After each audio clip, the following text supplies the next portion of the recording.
Hi all. Hi Bram. Hi Francesco. Welcome to the second episode of the Store of Bitcoin second series of podcasts. Thank you. Hello. Great to have you here, Bram. I a part of having like we discuss often in a chat group, but I'm following your path as a podcaster, and you did incredible progress. You are more than 100 episodes, correct? You Yes, have done. today number 118. So I had a goal of doing 100 as a start, and now it's going really well. So just continuing that. Nice. I remember it was winter 2023 when I was a guest in your podcast, and you Yes. were saying that you had this 100, and then we will see. So great to see the progress. I think you were guest number 4. 4. Okay. 3 or 4. Yes. So thank you. Hey, Francesco, how are you doing? I'm fine. Today it's a new era for Bitcoin, I guess. So we expect many things, and we are here this special day to record this podcast, and looking forward to discuss the landscape for Bitcoin. Yes, we are doing this episode 2 hours after the inauguration day, and now it will be the time where there will be executive orders signed, and I think the Bitcoin community is waiting to see if one of them will be on Bitcoin. Bram, how was your day today? What did you expect? I think it's very interesting to follow, and I wonder what we will see. Of course, he did not mention any crypto or Bitcoin in the speech. I don't think that would be a reasonable thing to expect. All in all, we live in a bubble. I think in the Bitcoin bubble, and so I wasn't really expecting that, but I hope to see an executive order signed. I was just looking. He is signing the executive orders like at a desk in front of 20,000 people in an arena. Really?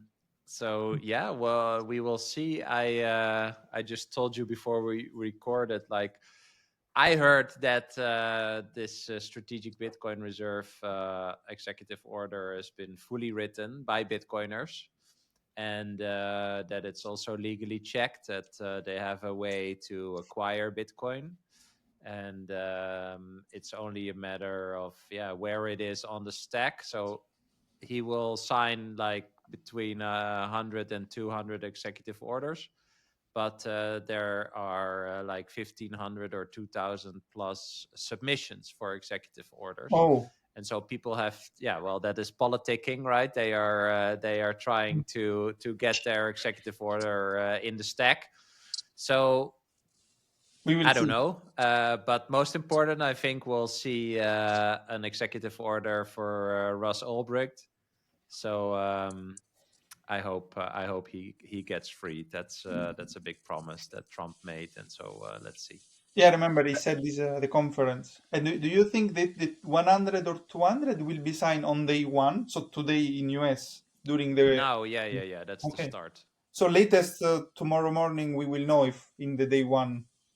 It starts. I'm just seeing it starts in at 9 p.m. our time. So in 45 minutes. So 3 p.m. EST. So Okay. let's see. Interesting It's time. very entertaining, huh? Yes, interesting time. Great.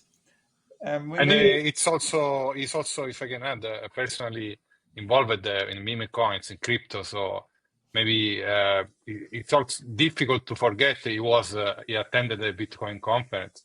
But even if he forgets, then there is his, say, interest in these meme coins, which is a bit sad for Bitcoin. But for the sake of having the executive order signed, it can push it a bit, maybe. I don't think it really matters if he really gets it. I think it would be a lot to ask for him to really get Bitcoin, but I think there's lots of people around him that understand. I saw a tweet that Michael Saylor and someone else, they briefed the entire cabinet on Bitcoin. The CEO of Fred Thiel from Marathon was seated next to the defense minister, the new one. So I don't know. I think it's a big topic. I think they're talking about it. I think it's an incredible opportunity for America. I think it's one of the only ways that America could save themselves from this almost infinite debt that they created. And so I think it's a realistic conversation. And I also think there will be something, whether it's with an executive order or the first 100 days. I think there will be a strategic Bitcoin reserve this year. Okay. And that will be will be a big signal to the whole world. If we consider in 2022 we had the FTX collapse and we had the cold winter where everyone was dismissing Bitcoin, the whole economic and political world, and now we have potential and concrete opportunity for the most powerful country of the world.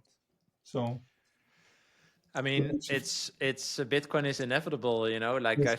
I think we know, but I also, what I like about what you have shared a lot about, Alessandro, is just like the understanding of Bitcoin is just very, very difficult. And you really need hundreds, if not a few thousand hours of study to really internalize and understand and accept, I think, also the huge opportunity that this is, right? So when you hear Saylor talk like, what would be a crazy thing to do if we sell the gold and then we buy Bitcoin and then we demonetize the gold and we become the richest country in the world. Like, I hear him say that and I think like, yeah, that's very rational. Like, that would be the wildest thing you could do. And you would be like the richest country in the world. But I think in practice, it doesn't really work like that. Because you have to get people on the same level to understand why you would even do that, right? And I mean, like if you don't have enough hours in it, it sounds like a stupid plan, actually. Yeah, true. It's good to recognize that we know for us is normal and it should be the logical step, but we did so much study and effort behind. Yes. But he mentioned a few times, that he would have solved the debt problem thanks to Bitcoin, even Trump personally. So the thing is that big that maybe even if he didn't understand it fully, my hope is that, and there are some clues on that, is that it's like it will be like for him a magic wishful thinking that is gonna work out, but still for that reason he will go ahead. In fact, in the today's live talk or speech of Trump, he mentioned the inflation a couple of times, how to solve inflation. So that if we join the dots, could make it happen, because even if he didn't fully get it, but how it works is going to solve that problem. He wants to solve the debt problem, and now if it is a way, then there is I like it in my opinion. I agree. I mean, it's undeniable. I think you also listen to people like James Lavish. He had a great podcast with Anthony Pompliano where yes. He, of course, talked about like the debt spiral, etc. And I mean, there is no money for the future of the children or even the young people. I mean, I focus on millennials, on our generation. Like, there is no pension, there is no social security. Like, it is literally not there. There is no money for that, right? So you have to either get out of debt or get into more debt. So that they have a huge problem that is undeniable. And so I think one of the ways that they could help themselves is obviously to adopt Bitcoin. And so, yeah, we'll see. I'm really excited to see like what kind of executive orders will be signed. And it has to really happen, because if it doesn't happen, given that he said they will bring the interest rate to almost zero, so we'll do quantitative easing and pump the market. In fact, the whole market was pumping in the last weeks, and they will go way higher. if it's an office, then if there isn't Bitcoin with such a easing environment, there is a big problem in next for you. So it has to be, and I think he got. If we will merge the two things, lower interest rates plus adding Bitcoin as a reserve, then it will really create a great economy. That's for sure. And they really have to do something. I saw that Balaji tweeted Janet Yellen's goodbye letter, like of this was her last day. And she says in 2 months, they reached the debt ceiling again. And so, they have to do something, extraordinary measures, Yellen called it. Yeah. It's crazy. So what I find interesting in general, I mean, of course, we talk a lot about Bitcoin, but like before you understand Bitcoin, you have to understand the problem. And if you don't understand that, a debt-based monetary system is eventually a Ponzi scheme if you want to keep it alive, and that is just a path that, people follow next to the path of Bitcoin that exists, right? Like people don't understand when they say like, oh, Bitcoin sucks or whatever, they don't realize that there's this huge problem, and we talk, we are all not from America, but we talk about America all the time because they have the world reserve currency. And so when that fails, basically all our currencies would fail. So, it is very important that people pay attention to that problem, and so I think it's interesting and good and logical that Trump mentioned that also. Yeah, actually, from his words, I think he got that it solves debt problems, as we said beforehand. But then he didn't quite get that it solves also the inflation problem, because in today's speech he was referring to inflation caused by other stuff, not by money printing. But that's enough to pass executive order, and it's not a problem. Great. Let's see. You say in half an hour we start to sign, so interesting times ahead. We can also now discuss more on your path, Bram. Now you mentioned that it was a 118 episode. So if you want to summarize your path, the highlights, or if you have also the lowlights of this more than a year podcaster journey. Well, what I really liked is that, what I said, like when I started, I was like, okay, how am I going to approach this? Like how do I make sure that I stick to it, basically? Because, most podcasts quit before they have 7 episodes or something, which makes sense because in the beginning, if no one knows you, then nobody will listen to you. And that's of course a bit discouraging. And so I was thinking like, okay, what could I do? And then I saw a video of Mr. Beast where he shared like tips for YouTube, etc. And he said, you have to make 100 videos of whatever you want to make, and only then you can have an opinion about, if you like doing it, or if, you will see if people enjoy it, if people subscribe to you, etc. And so you have to make 100 videos, and then you can actually judge. And so then I thought, well, I should not make it harder than this. So I just set the goal to have 100 episodes, and I think I published number 100 in like what is that? Yeah, like mid-November, late November. And it's been really interesting to see that if you just do something 100 times, that you will not only get better at it, but you also get a lot of feedback. And along the way, you can see that you like iterate on what you're doing. If I look at my video quality now, or the thumbnails, or the reach, or the subs, like everything is improved upon and better. And so it's just really fun to see that consistency pays off. It's really interesting to experience that. And that's been really cool to see. And the other thing, the motivation to do the podcast is of course to educate like our generation. It's called Bitcoin for Millennials. And so that is one. I think 2 is just to have wide-ranging, interesting conversations that I can personally learn something from, that keeps it fun. And then, of course, I share it on the internet, and it's kind of a surprise to see like who it reaches.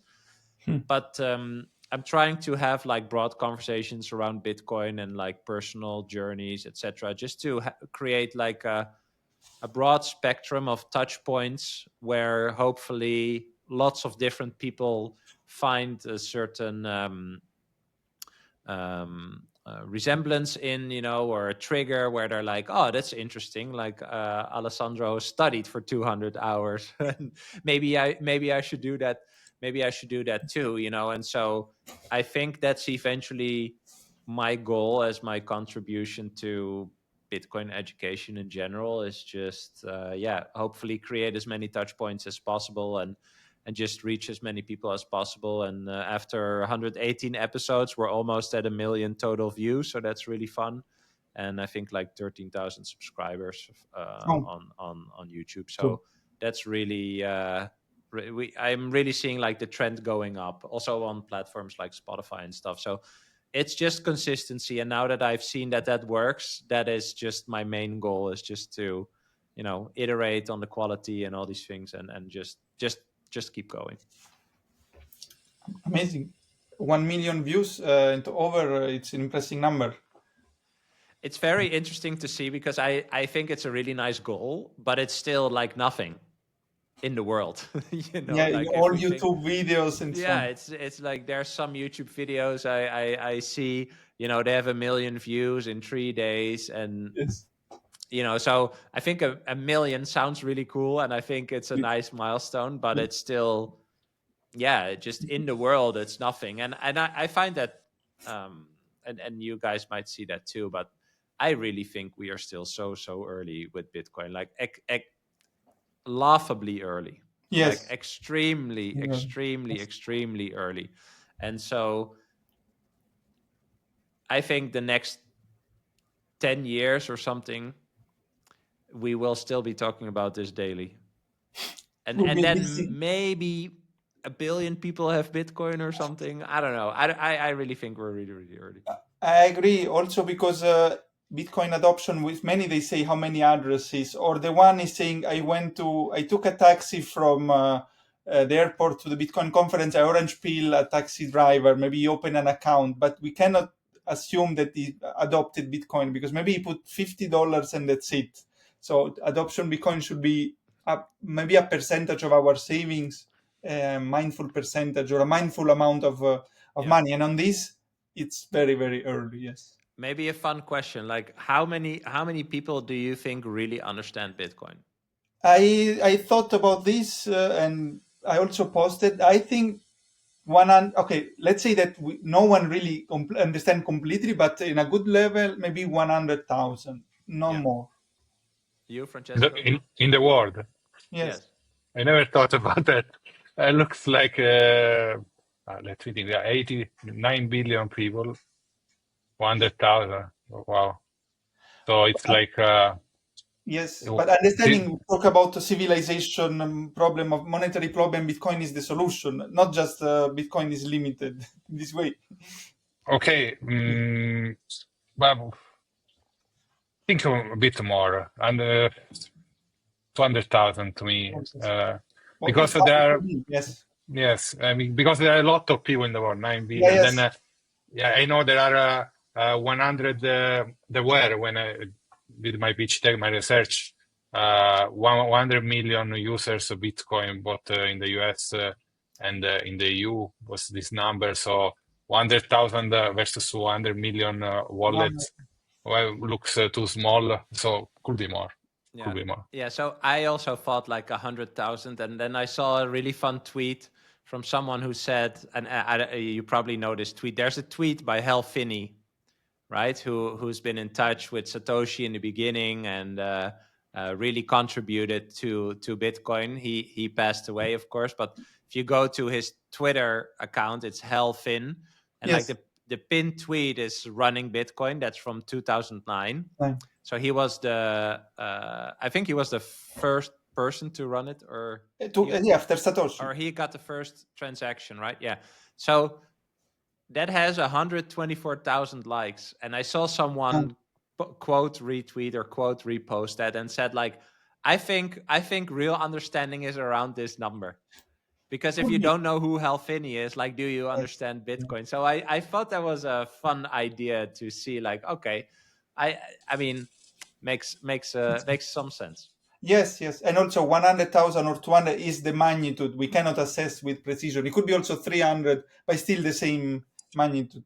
For definitely, we are less than 1 million. Because Yeah, but if we were like 1 million, the price will not be so low. Mm. No, but what matters to us is to assess the low, like for the Bitcoin price. So at least under 50, under 40,000. Then it can be more. And um, yes, to this regard, wanted to ask you, um, is your podcast seen mainly by millennials, or is the age range? Does it stick with the title of your podcast? Yeah, it's really I think like 60 or 61% is millennials, and surprisingly a lot of boomers. They also always reply on YouTube. A lot of people reply on YouTube and they're like, oh, I'm 77 or 65 and I sold all my real estate and I'm all into Bitcoin. And yeah, I love reading that. It's also super interesting to see, like, I don't I rarely comment on YouTube, so I find it fascinating that people comment on my videos. Like, I see it as these are real people that share their ideas. It's a really cool interaction. And so when I see people that are a bit older, actually, I'm very happy for them that they are able to secure Bitcoin for their pension. And yeah, it's been really interesting to see. I mean, in general, that's just the magic of the internet. If you share something on the internet, like, you never Yeah. know where it ends up, right? And so that's really fun to see. But yeah, big majority is millennials, so I'm very happy with that. I mean, yeah, as I just said, like that's So just being the main mission. Yeah, so you be just being focused on millennial mainly, and you understand your public more. What do you think are the barriers to break for them to understand the full global network of money, which is Bitcoin? Do you think they are focused on a store of value or the minimum exchange at this stage, or do you see them getting bought at the same time? What do you see them being more interested in? Yeah, it's a good question. I think mainly, and I wonder what Alessandro thinks also, but I think mainly you should focus on store of value. Store of value comes, in my opinion, before medium of exchange.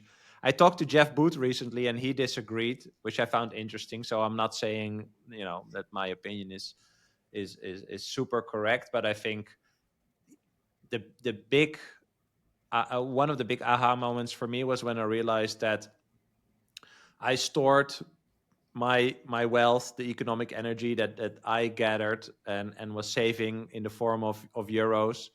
I was saving that in a system that I didn't understand, and in a system where this money was debased, it was devalued basically on purpose. So I was saving money, but I was bleeding at the same time. And as a risk averse person, I never understood the stock market. Like, I never understood, like, why do I participate in that? Why do I need to figure this out? Why do I need to take risk? Because yeah, I'm not someone who just puts money in an ETF because some person at a bank says so, right? So when I realized, hey, I'm saving this economic energy for the future in a system that I don't understand, which I eventually also don't agree with. Once I understood that, yeah, I realized that there was a better system, the Bitcoin system, where I could save in a money that will not be debased towards the future. And when I realized that it's a superior savings tool, that's when I basically moved everything that I owned into Bitcoin. And I think, if you think about the millennial demographic and also why I'm focusing on it, like, we are in the prime years of our lives, in the sense of a lot of big things are happening, right? Like, people start families or get married or continue in their career. eventually we are going to inherit all the wealth in the world from our parents within 15, 20 years, depends on your age as a millennial. And so how do you protect that wealth? How do you save towards the future?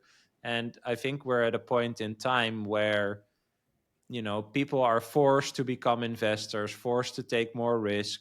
And I was risk averse and lazy, and I felt like I just want to save. I just want to save money. I just want to figure out what I'm good at, like how I can add value, build my family, and I just want to save. Like I don't want to be competing with Johnny on Wall Street who has a satellite in space so he can trade faster than me. Like what am I doing? Like if I'm away from home working and I come home, I want to hang out with my family.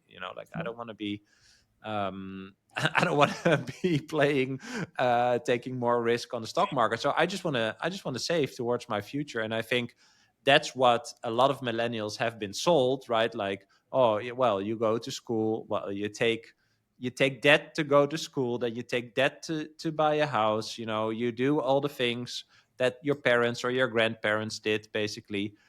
But once you realize that just saving more money units or euro units or dollar units is literally dead, because it will be devalued over time. So you have to mitigate that devaluation basically.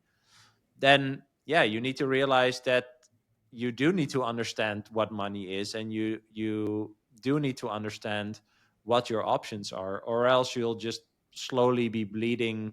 Your wealth will melt away basically. And so I think a lot of millennials especially, they don't understand money. Nobody ever taught us that. And the biggest red pill I think you have to take before you orange pill is just accept that you think you are participating in a system, but you are actually a subject in a system, and that you are that because they never taught you. I mean, even on the podcast, and Alessandro, you have an economics background too. I mean, I talked to a guy who has a double major in economics, and he said, I never learned what money is. So how does a general person understand what money is?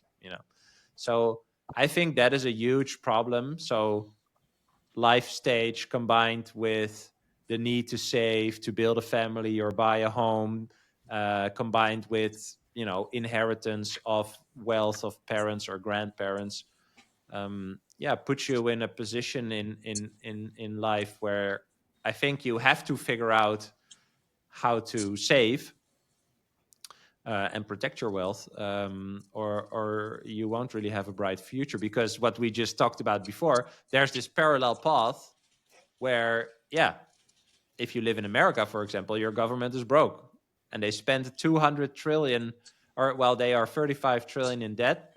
And on paper, that's called unfunded liabilities. They have over 200 trillion in unfunded liabilities. Those are all promises to the people of America that are signed into law and stuff, and they don't have the money for it. So when I say like there is no pension, there is no social security, like that sounds crazy, but from my understanding up until now, that is true. So you need to do something. Like no one is coming to save you.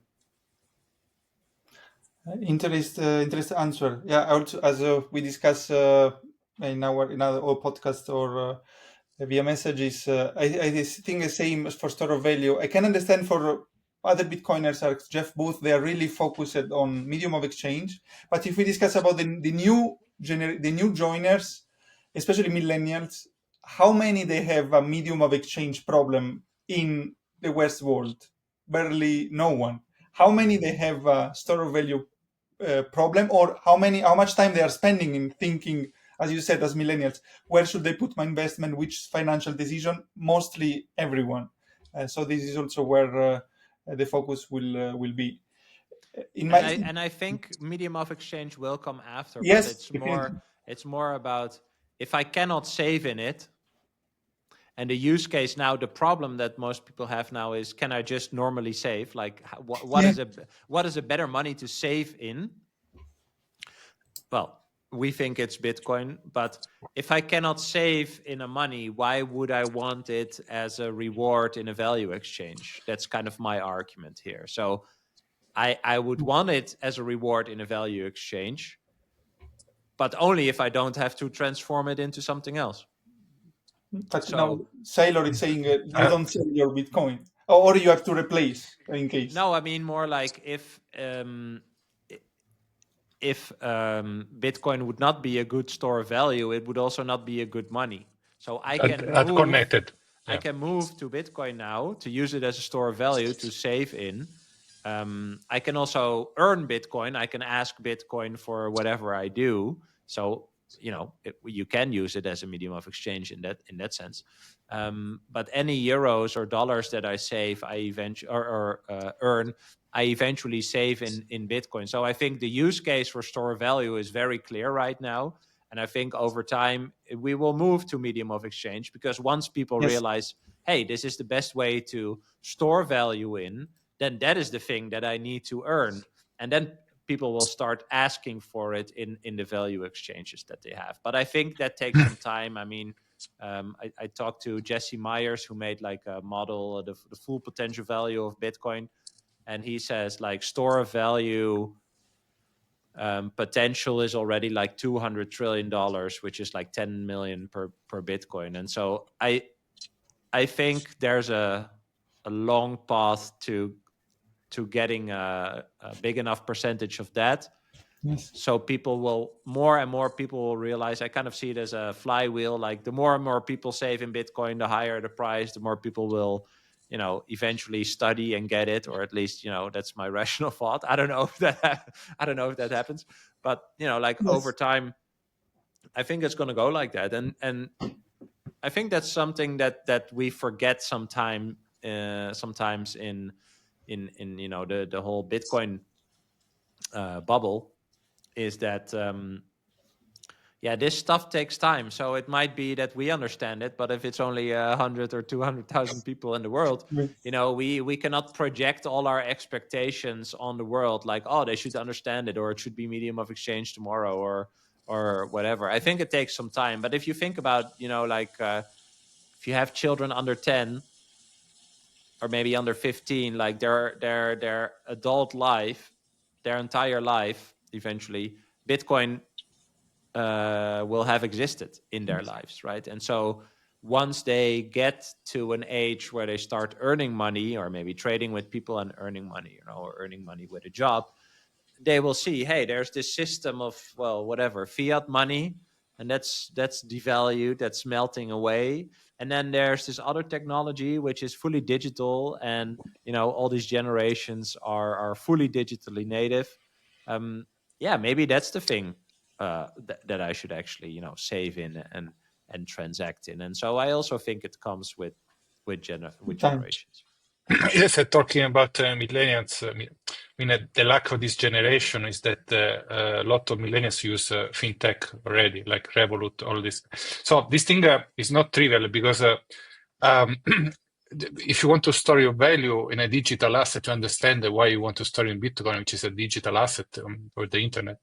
And then you want to store the value which like it was their parents used to store it in the digital, in the government backed or physical store of value, like houses or banks.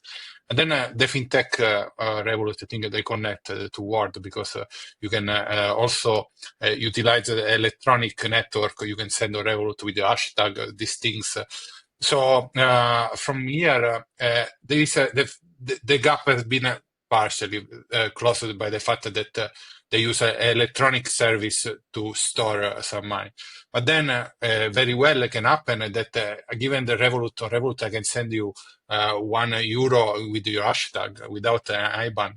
So the same thing can happen for Bitcoin, where you can send it electronically, because these people were used to. So that helps. It's not the same thing, but that helps. And if we think about the next 1-2 decades, boomers won't matter anymore, because they will be retired or too old. And then the millennials, we will just you keep utilizing the electronic advancements on finance technology, and this process can only get better. So there is no way back, in my opinion. So it's a matter of time, but the millennials have already a hatch of it. And also, I think because we lived through lots of technological advancements, right? Like from the VCR tape to DVD to streaming, the whole mobile phone evolution, like all these things. Like, I think we are the perfect generation to understand Bitcoin because we are the last generation who grew up in an analog world and continued into this digital world, and I think Bitcoin is also the prime example of something that's digital, but it's connected to the physical world through proof of work. So yeah, I don't know, man. I just need millennials to get it. I agree. We are kind of the sweet spot. I think also if in the future they will call us lucky because they will say, okay, you knew it before, but there was no luck because we deeply study. I think the one thing that I would say I was lucky probably that we were millennials and maybe older millennials or in the middle of the millennials. Because as you said, we are born with analogic. Internet came when we were already a teenager, at least the adoption of internet. And secondly, we started when Bitcoin was 2017, 2022. We are already wondering how to save. Like if you are Gen Z, it's much less likely that you still start or deeply ask, okay, where should I invest? Because or you still are university, or is the first 1 or 2 years. Maybe you want to spend more after years of university, and the saving will not be as high as when you are in 30s or end of 30s. So yeah, we are in the sweet spot. It's still hard, but in the sweet spot. For me, I also have the two answer I get when people it's hard for people to get is I don't have time or I needed liquidity. And these two answers also show that we don't have only poor education on money. Also, I studied an MBA after graduation in engineering while working and never discussion about money, but also poor education on economics because this I need to do this or I don't have time because I do in the weekend. I don't have time. It's not that you don't have time. Time is limited. Economic is the study how we make decision in terms of scarcity, and you consciously decide to allocate time on something else. Everyone has 24/7. This is for time and also for money. It's not I need or to buy a house or I need to buy a car or I need this money for XYZ. You decide, you have a scarcity of money, and you decide to allocate there instead of buying Bitcoin. And this would be a different approach that many people still I have not clear. Well, I think what I also learned from the podcast is that I always thought it was how do you say that the fact that I figured out Bitcoin without actually experiencing the problem, I always kind of like prided myself in that, But I later realized that the people that have the problem, like really have the problem of like double or triple digit inflation that we in Western Europe or in America don't have yet. These people, they don't have time to figure this out, right? So it's very paradoxical in the sense that if you think about if you have the problem, you should be looking for a solution. But when we talk about the problem of around the money, that's like it's like the most prime problem that you can have, because if you don't have money, you are surviving, you are hustling, you're trying to get more money. And the entire idea is that when you have more money or better money that is not melting away, then you can have time and space to figure out what is better money, right? So it's really paradoxical. So I think it was a really nice realization that we are very privileged to have time and space to be able to figure this out. And I think it's also why we need to contribute and tell anyone about this and help anyone hopefully understand the problem and what we think is the solution. And I mean, that's why we're talking here, I think. But I that was a really big realization for me, that the people who really, really, really have the problem, they don't even have time to think about the fact what is this problem? Like, I need to eat today. There are different psychologists, people, and kind of people. There are people who are submissive; they don't want to be in charge of their life. There are people who want, looking for it, and also there are people who don't believe. Honestly, it's really difficult. Could be difficult somebody to believe that you have a asset, a technology, something which you can break free with, something which is not already in control of the system of somebody. That's difficult because in the people's mind, they'll say, "Oh, there is this stock, there is this system, there is this operational system. Everything is controlled. Internet is controlled." So it's really difficult, and I can understand their incredulity. But maybe when with a bit network effect, the first, second, third time, then they get convinced. But at the first impact, it's also difficult. That's an element, I believe. Well, I mean, people, I call this like people are enchanted by the magic of fiat money, because where we live in the world, like our money, all the money in the world is the same money, the fiat money, money by decree by the government. But we are, by some stroke of luck, using one of the strongest currencies in the world, so we don't really, life gets more expensive, but we are at the top of this fiat Ponzi pyramid, so our money is luckily still strong enough. And I think that's also why people cannot see the problem, and therefore also not the solution, which is Bitcoin, because it just works, like a bread doesn't go up 100% in 2 days here, maybe in 3 years. Oh, really? But yeah, we don't really have a problem. And that's also what we learned when we were younger, right? Like maybe you got some coins from your father or your mother, and then you went to a store, you gave a coin or a bill, and you got a bread or a lollipop or whatever, and you're like, oh, okay, well, apparently this is money. And then you never questioned it because it always worked, And so I think that is where a lot of people are at. And so that's also why it's hard to understand. So we are privileged, but I think it's hard to understand because you have to get over this certain hump where you are curious enough, I think, to start asking questions about what is money? What is this money?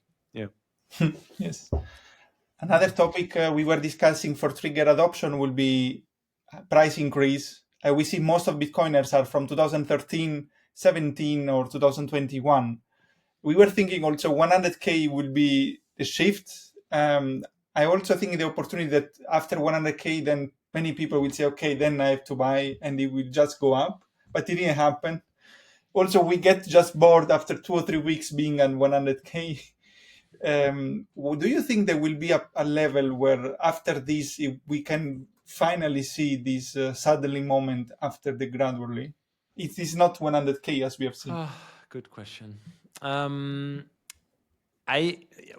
I think the short answer is yes. I mean, there has to be some sort of inflection point somewhere. Yeah. Like I saw, I like the hodl waves, where people analyze like, okay, how much Bitcoin hasn't moved in like 2+ years. I think for 2+ years, we are at like 61%, which I honestly think is pretty high.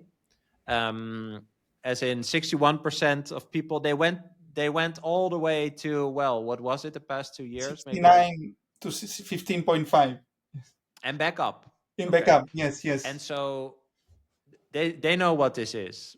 That's people like us. Like we know what this is. Like why would you sell, right? So there's a small part of Bitcoin, or well, let's say a minority part of the Bitcoin that gets traded.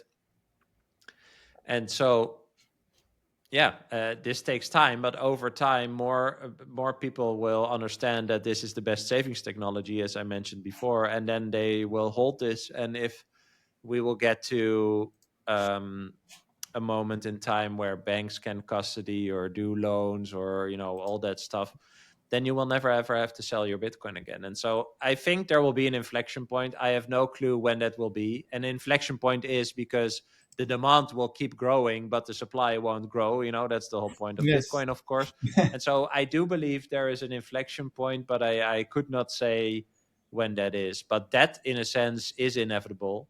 I do think that starts when I think that will be before like 500K per Bitcoin, but yeah, I couldn't say when. I wonder what your thoughts are here. So I think you agree with inflection point, but yeah, Yes. I don't know. I don't know when. I think the inflection point will be for at one point there will be I maybe once we are 180 to 200K, because now Bitcoin is the seventh biggest biggest asset by market cap. There are still some companies above, and if we reach 180, 200, we will pass also Amazon, Nvidia, Google, Saudi Aramco. It will be the second after gold. Maybe this will be a further push to people to say, okay, maybe it's not a bubble. How can it be a bubble? We are 15 years in this bubble, and it became the second biggest asset. But yes, we will. We know that it will happen, but we don't know when. And Francesco, what do you think? I will not think about this in terms of price. I will think about adoption. So let's say America goes ahead with the executive order, create a stockpile. Maybe it's not enough Like to in have. Yeah, maybe it's not enough because people could think, oh, that's one president, that's one person, he did it. Maybe they are from the left wing, they think it's foolish to do that, it's wrong. So for some people, it will not be enough. But when you have 2, 3, 4, 5 countries, especially in the Western world, maybe 3 or 4, that they all do that. There is a bill in Switzerland here as well, proposing to have it acquired.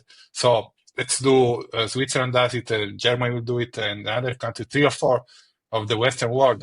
That's where people will have no doubt. They will take it for granted because more government, there will be a majority, and that will be enough. So governments are still in control in people's minds, and that's where the conviction regarding money is going to be created, because money is owned from the government, and they are trained like that. So that will be.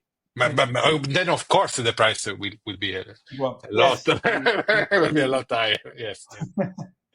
Yeah, we will see. Actually, like, it's good to have also say we don't know when it will be the inflection point, but it's good to have a ticket, and this time we all have a ticket in the first row for the next run. So we will. I mean, that is where that was actually my second type of aha moment, was when I don't know when it was, probably like 2017 or something. I saw a tweet from someone who said, like, if you just look at Bitcoin and you think it either goes to zero or it's like the black hole value, right? It's the ultimate way to store value, basically. Like it's that or the other. And I agreed with that. Like, I always have seen it as an experiment. It's either zero or it's just the best store value to ever exist. And then later, the best money to ever exist. And then later also used for a medium of exchange. And so that was the tweet. And it said, like, if you think Bitcoin is not going to zero, you should have like a seat in a stadium and watch this all unfold. And when I read that, I was like, yeah, that makes so much sense. Like, you cannot, and I think that's also part of Bitcoin, by the way, like, you have to put your money where your mouth is, So if you think this is going to happen, yeah, you should adopt it, and then, contribute to it, and then you will watch it unfold. And yeah, I just love that thought, just sitting in the stadium, watching it all unfold. Like, I think it's very entertaining, and it's just very fun. It's just very fun to see it unfold. And yeah, that's really kind of when I realized, like, okay, I need a seat in the stadium. And it's also funny, right, when you look at like critics or people that are like, oh, Bitcoin is a Ponzi or whatever. I always just reply like, okay, but post your shorts. Show me your shorts. Like you are talking, I'm walking. Betting against Bitcoin, yeah. But I'm walking. I'm all in. Yes. So what are you doing, right? And then it shows you that they don't even believe what they're saying. And I think that that is just something I think that Bitcoin teaches you, is like, okay, if you think you understand this, if you think you did the work, then the only logical conclusion that you should follow, the only rational thing to do, is believe in yourself and adopt this thing. And if you hate Bitcoin and you're not short, then Why? Like, you're talking. It's nonsense. Yeah. I remember in one of your podcasts, you were saying interesting comment. People were saying, when you were advocating for Bitcoin, people were saying, yes, but you say this because you have Bitcoin and you want the price goes up. You say, okay, yes, but imagine that I advocate for Bitcoin and that I don't even buy. So it would make even less sense. But it's and this is fun, because I just mentioned before the word curiosity. If you are honestly curious, like intellectually curious, you would ask someone, oh, but explain to me this. Like, why are you all into Bitcoin? Can you help me understand why you are all into Bitcoin? Like, that's what an intellectually curious person would say, and I think it's very easy to dismiss something, say like, oh, you're stupid, oh, you're weird, you're crazy. But I mean, if people know you in real life or know me in real life, they know I'm a super diligent, risk-averse, rational dude. Yes. So if I say like, hey, I'm all in onto this thing, I think that should be a signal to you, like, okay, that's interesting, because I know he's not some crazy risk taker, some gambler guy or whatever.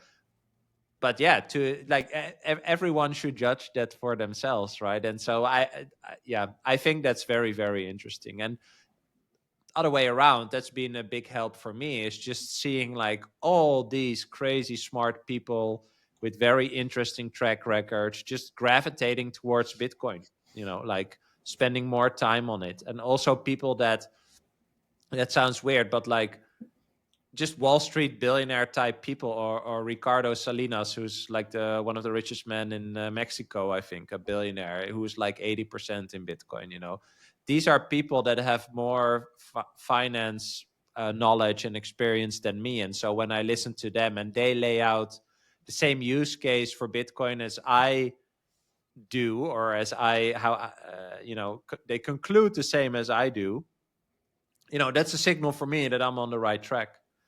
Because these people are way more invested, literally, in protecting their wealth, which is, I don't even know, like thousands fold my wealth, So once these people, someone like Stanley Druckenmiller, who's like a Wall Street legend, and he says like Bitcoin is the fastest horse I've ever seen, you have to pay attention. That's why, in Bitcoin we talk about the you need to humble yourself. That's this.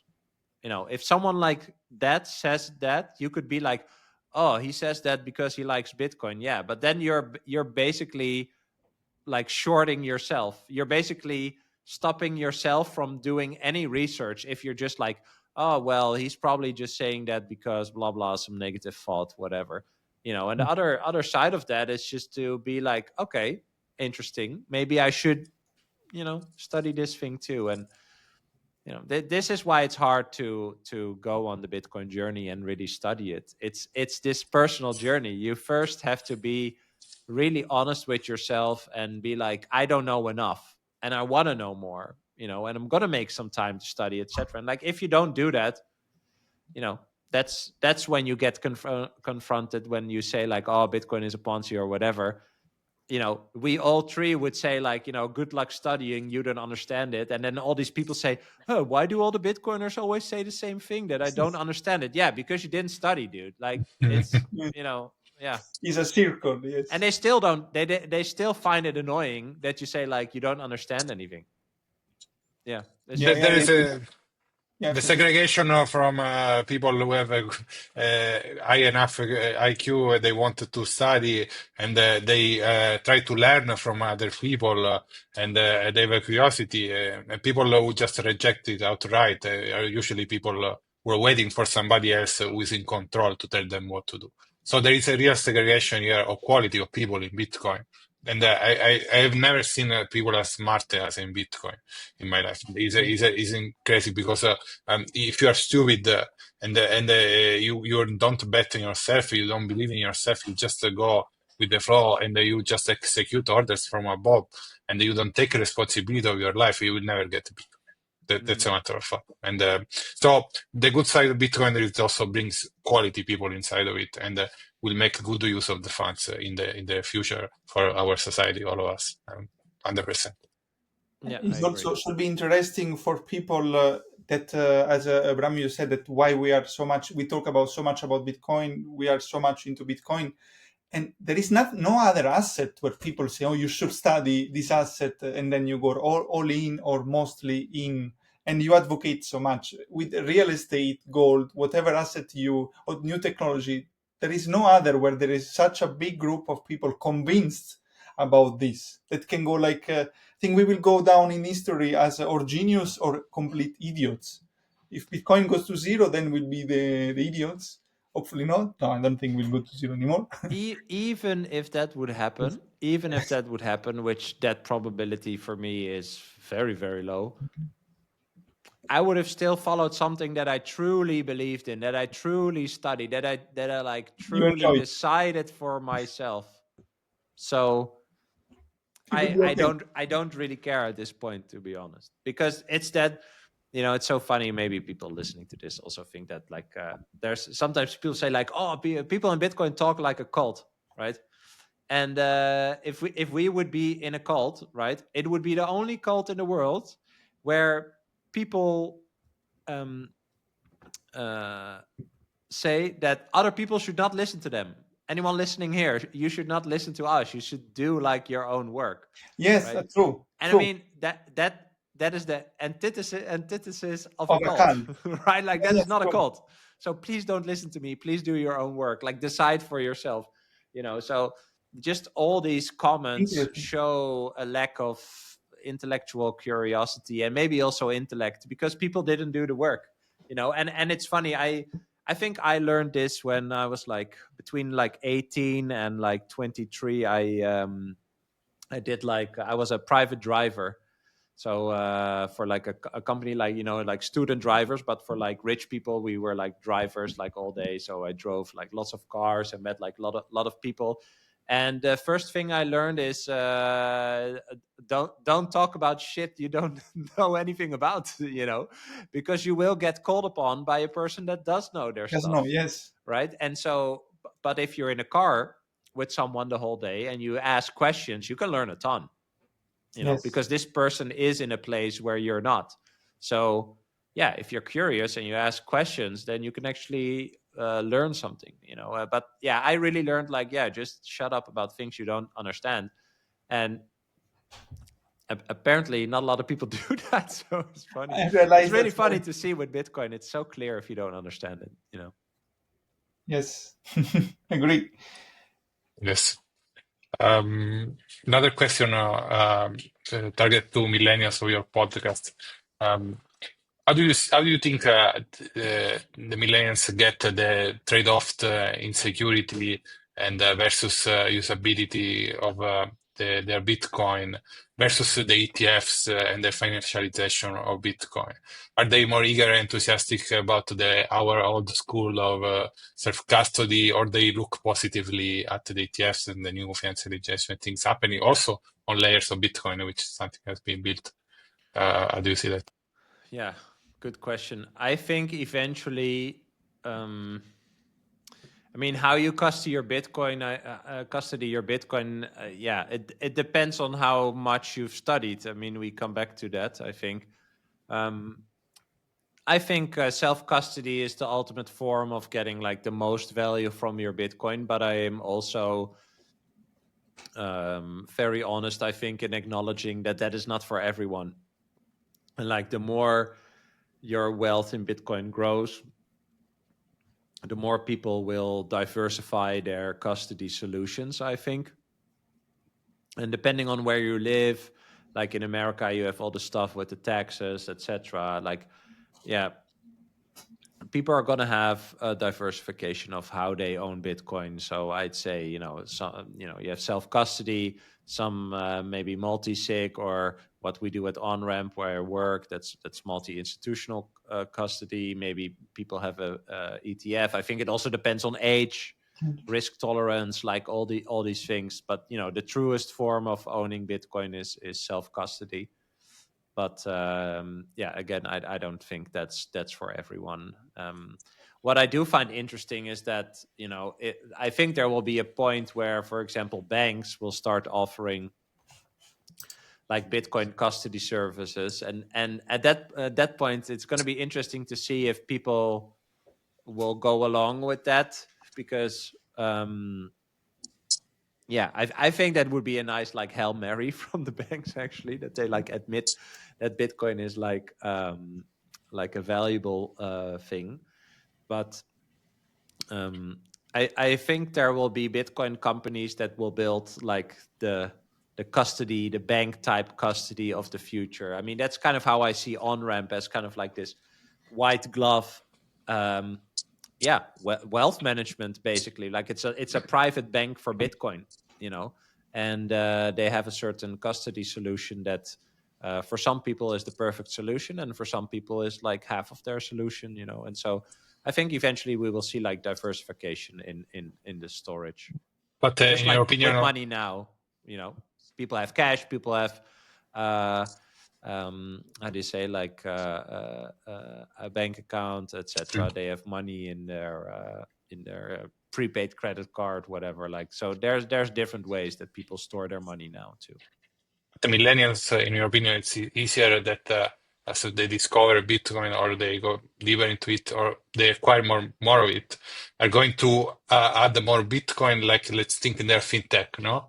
Add more Bitcoin self-custody, or are they going to add the IBIT into the basket of ETFs? Oh, like that. No, I think that's a good question. I hope, and I would love to see better like UI and UX in like the Bitcoin space, because I think if we can use design and technology to just make self-custody easier, then that has to like the education on that we have to continue, basically, because people have to know about it and also have should have the confidence that they would be able to do that themselves.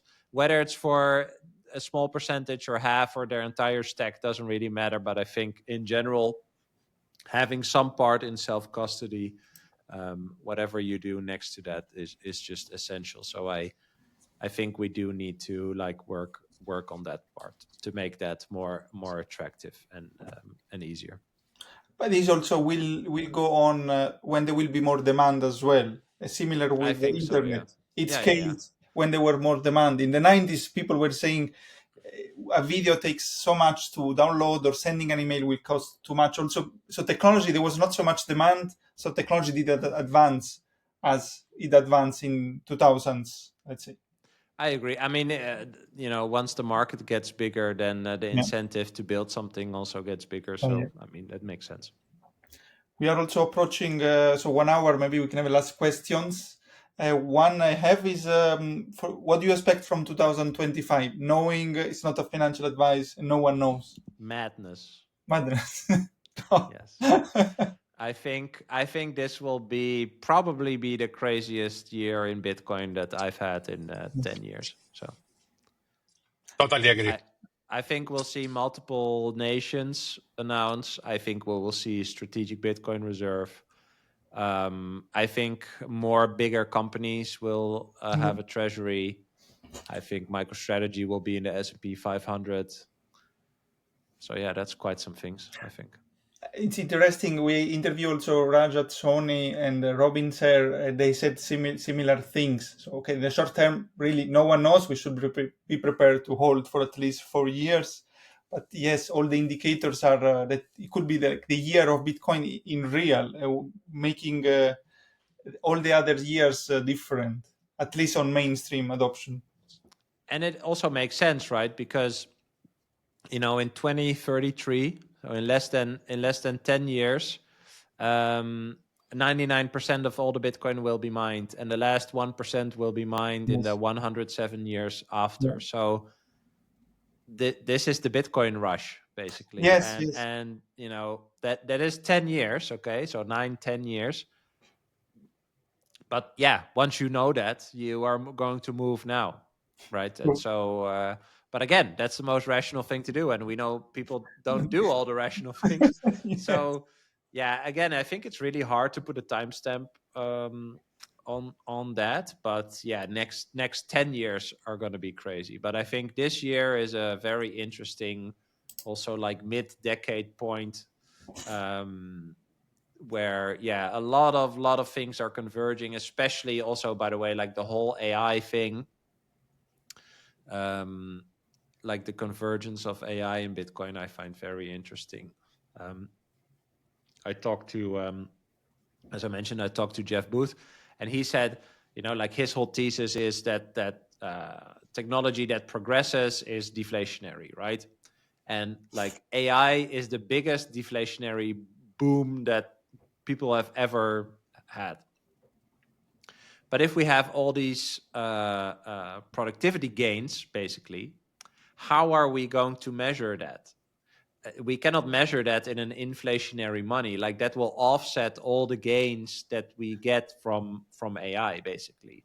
And so he explained to me that like the best way to measure the productivity gains of AI is in the most stable economic measurement of value that has ever existed, which is Bitcoin.